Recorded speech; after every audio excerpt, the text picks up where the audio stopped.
Hey everyone, welcome back. I'm Dr. Jimmy Turner from Money Meets Medicine. Super excited to be here to talk with you about another student loan case study.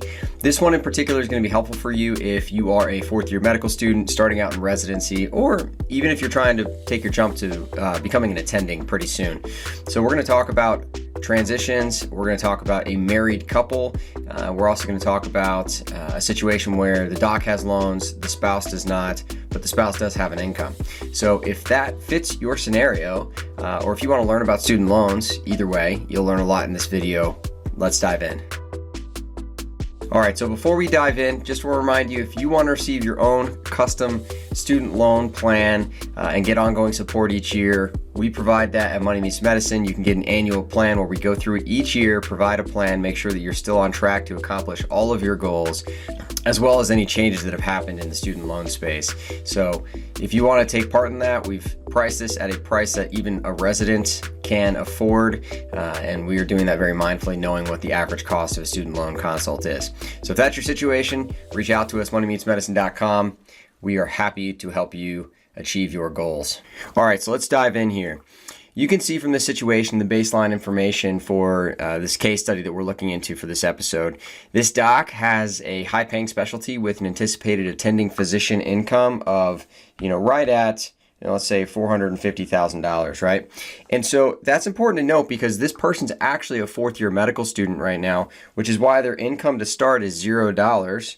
And then in year 2025, it goes to $30,000 because half the year they were a fourth-year medical student making $0, and half the year they were a resident making $60,000. And so you see here, this is the first year that it is considered a full income. The reason being that it's counting for the 2025 tax year. It's always the tax year ahead of it. And then finally in 2028, he'll have half an attending salary and half of a resident salary, before finally having a full attending salary in 2029. This is important because this expresses the journey of a fourth-year medical student to a resident and then to an attending physician. You can see the multiple steps here from a tax standpoint in terms of how much income this person has. Now, that's not the only income that this person has. This person also has a spouse's income, and so their spouse's income is about $34,000 per year. And importantly, that spouse does not have any loans. We'll show that to you kind of here in a second. But to fill out the rest of their information, they're in North Carolina. That matters because the poverty line is based on the 48 contiguous states, and then Alaska and Hawaii have a higher poverty line than the rest of the states. So it's important to know where you are located, in addition to it not being a community property state.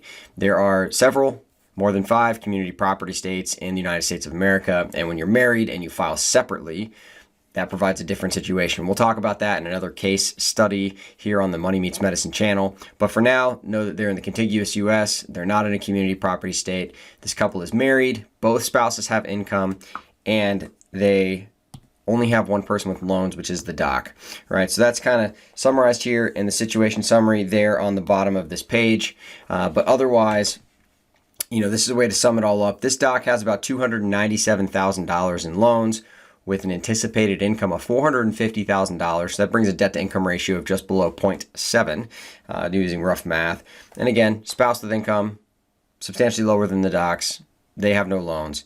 So this is the situation that we're talking about for this specific episode. And I think there's a lot to glean from this. So if we look at the standard repayment plan, which is where I always like to start. Now remember, this doc has around $300,000 in student loans. And so with that, if they enter the standard repayment plan, which I always like to show initially, what they'll end up doing is paying this off over 10 years. And so you can see from this slide here that they would pay about $400,000 on their original $300,000 of student loans. This is the payment that they would have to be placed in order to pay this off in 10 years. Okay, so that's what the standard repayment plan is asking. What would your payment have to be in order for you to pay off your student loans yourself with the interest rate that you have?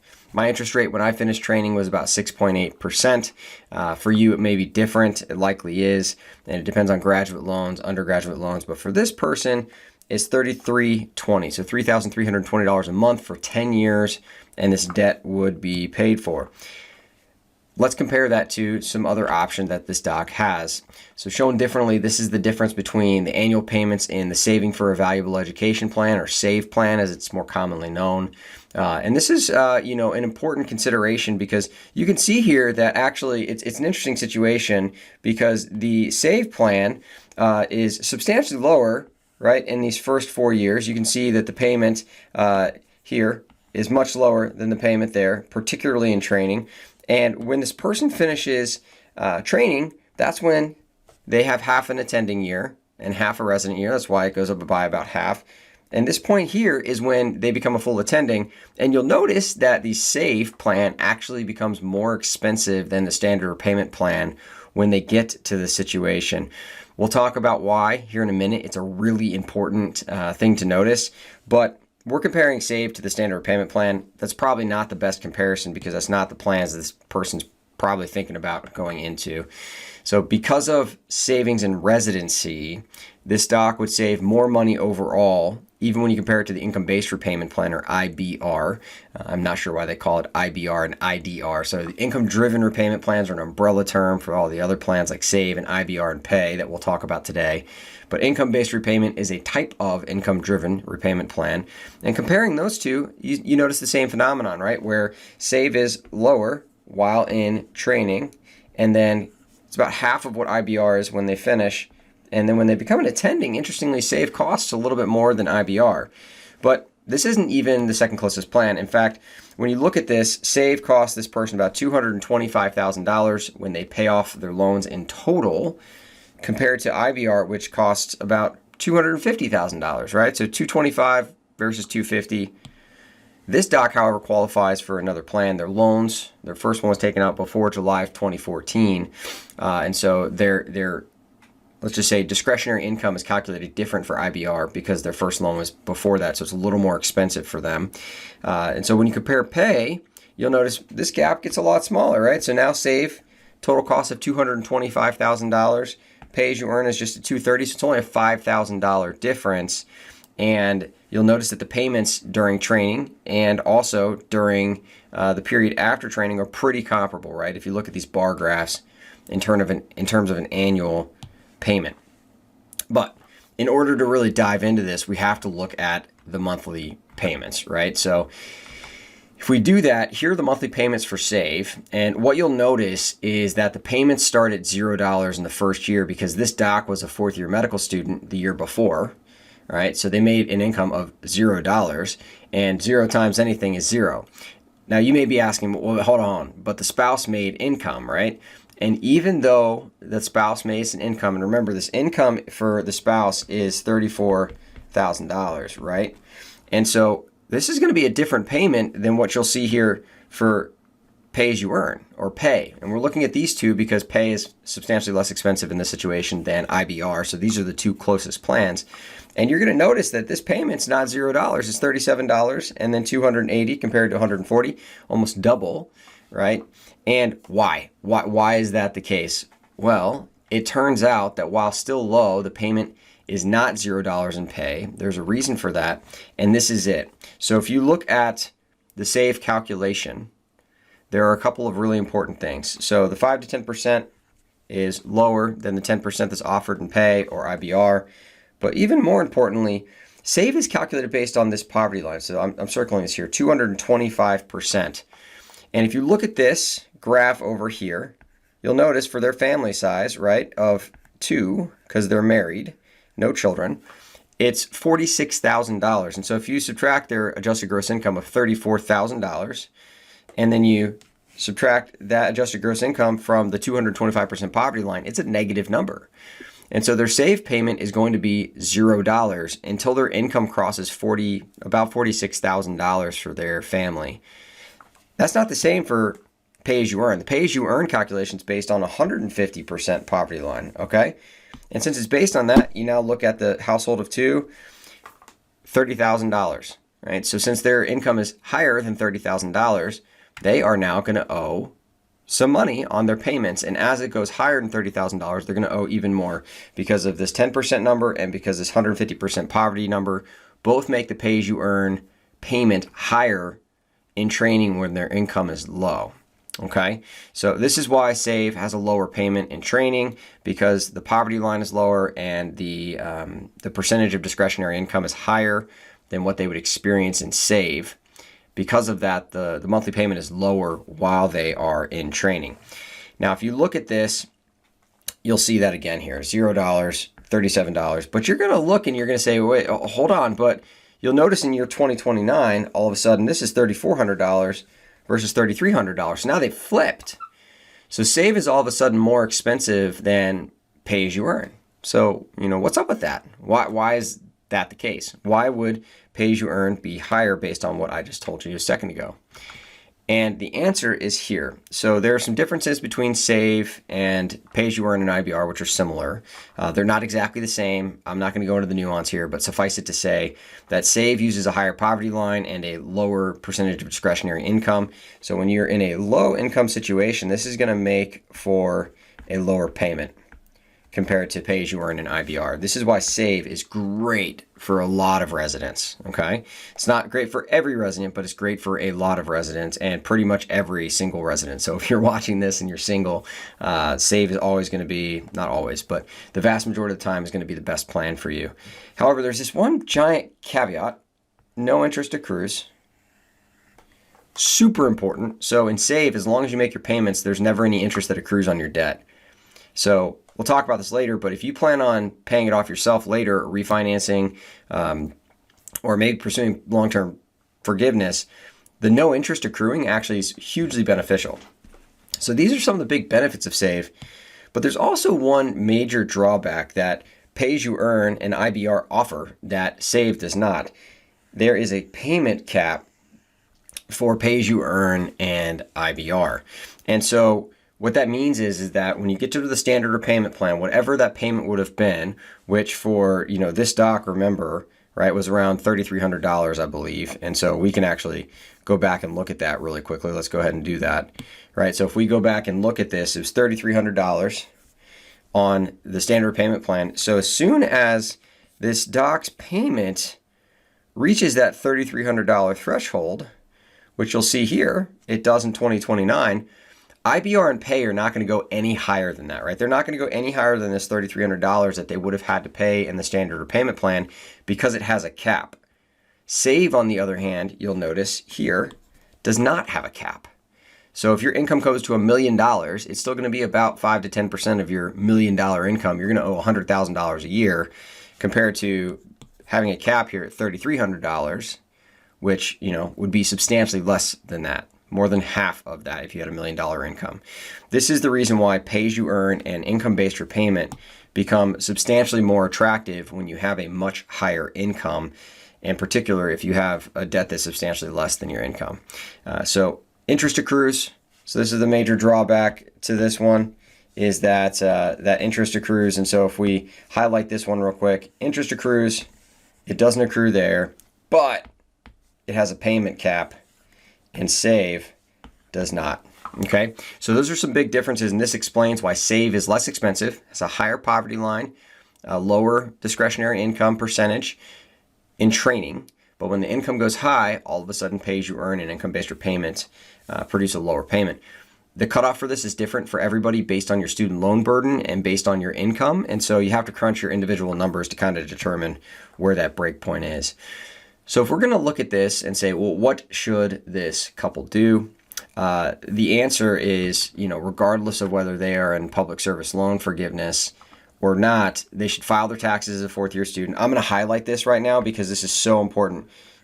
If you are a fourth-year medical student, even if you have zero income, you should still file your taxes. It's super important. You can put $1 on some of the online income filing softwares. But the point is that you want to just go ahead and lock in your income at $0 so that your payments during your intern year are also $0.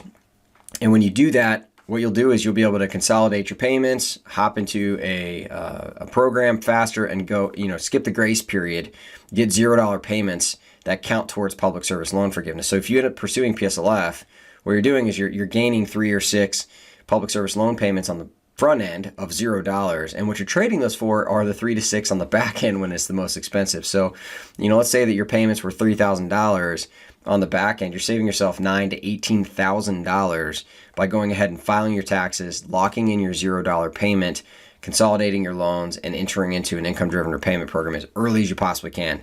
Don't take the grace period. Get those $0 payments. Let them count. You're going to save yourself, $10,000, $20,000 on the back end. Really, really, really important. You may not care about it as an intern, but you'll care about it as an attending.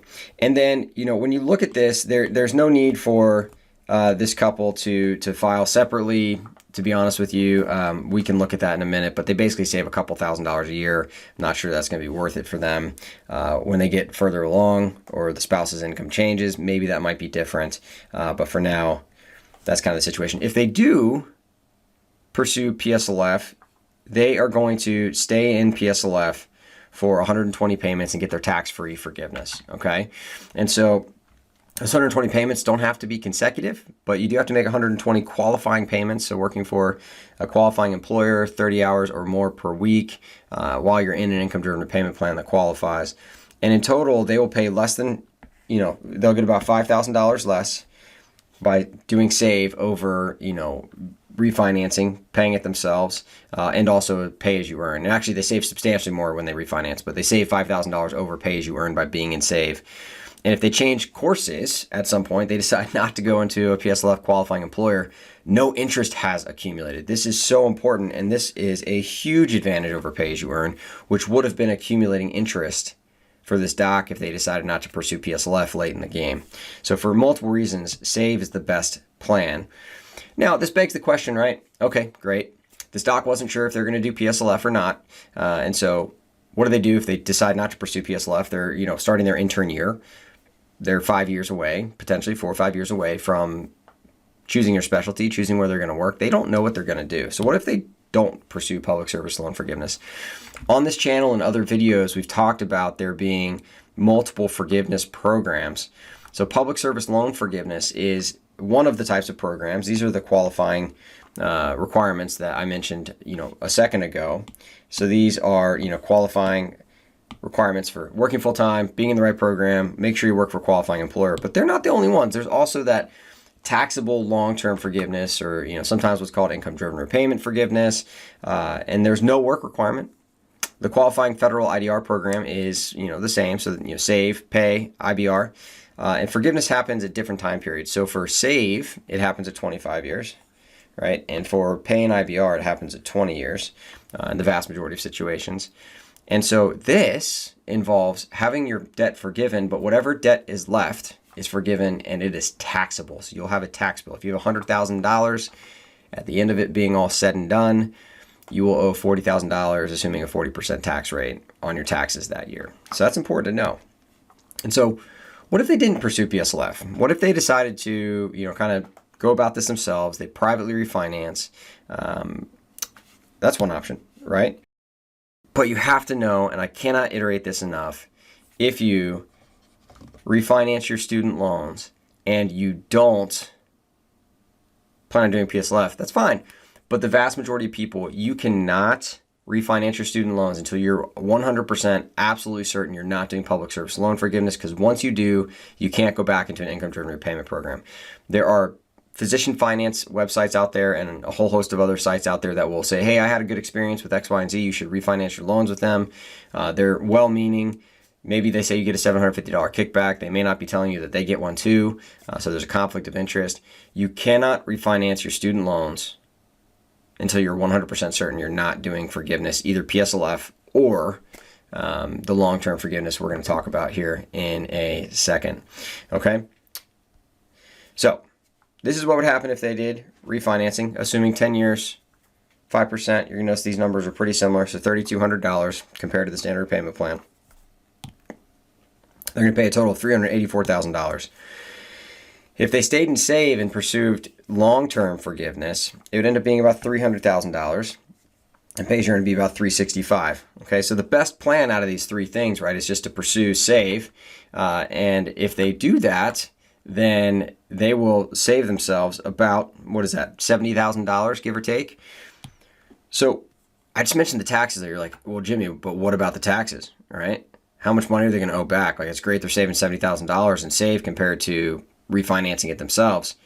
But how much tax are they going to owe? How much debt's left? This is a really interesting situation, actually, because what happens in save is that this person ends up owing no taxes. So you'll notice that here, these are the payments as they go down here. And over on the right side, this is the outstanding debt. And you're going to notice that that outstanding debt is going down. And the reason why is because this doc, their payment is high enough that they're actually paying off the debt, including the interest that they owe. That interest subsidy you get in save only happens if you're not making payments that are high enough so that interest remains, and then the government basically pays it off for you, subsidizes it. And however, if you're making payments that are high enough, you're going to cover the interest in the payment yourself. And so this doc is doing that.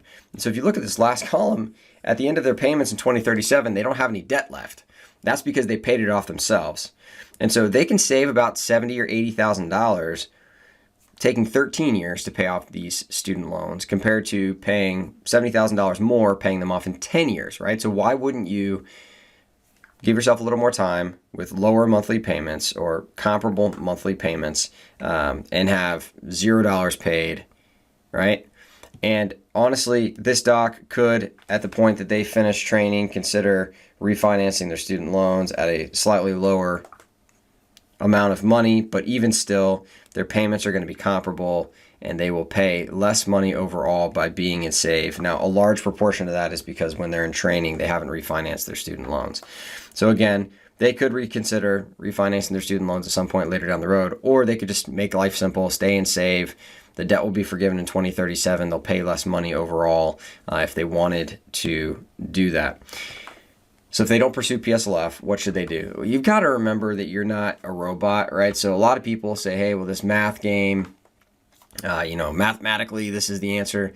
Look, if you want to have the debt gone sooner, let's say you want to pay it off in 5 years, you don't want to keep it around for 13, totally fine, right? You are not a robot. You're a human being. Everything's not about math. That said, the math definitely shows that save is the best plan, particularly while in training, that this couple pursues PSLF. It keeps that door open. It also allows them to pay it off themselves when they finish, should they choose to do that. And so for them, save is the best of both worlds. If their situation ever changes, they could, of course, go into long-term forgiveness or go back into PSLF. And they've never left a federal program because they never refinanced. I will note, we'll talk about this in other episodes where it's a little more of a complex situation, that this couple, they could file separately and save about $2,000 per year. They'd have to consult a CPA or tax software to determine if that is worth it or not for them. We'll go through how to figure that out in another episode for another day at another time. In the meantime, remember that the following situations change your student loans, okay, and the plan you have. If you get married and you're single, if you have children, if you have a job change, there's a significant jump or a significant reduction in your pay.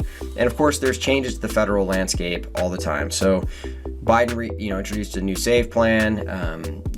That changed. Payments were held during COVID. So things happen all the time, and making sure that you have a plan that constantly and continually keeps up with what is best for you based on your changing situation and the changing situation that happens nationally is why you need an annual student loan plan or consult, just to make sure that you're still doing the right thing. So that said, if you would like to have a plan of your own, you can do that at moneymeetsmedicine.com. And we are happy to help you for less than $40 a month. We know how much student loan consults cost in this space. We want to make them affordable for even resident physicians and those in training. I'm a big believer in you being able to afford the help that you need. With that $40 per month, actually less than that, you'll be able to get an annual customized student loan plan for you where all your numbers are crunched like I just showed you in this episode, and a specific plan is laid out for you. So if you want more help, go to moneymeetsmedicine.com. Otherwise, I'll see you in the next episode. Cheers.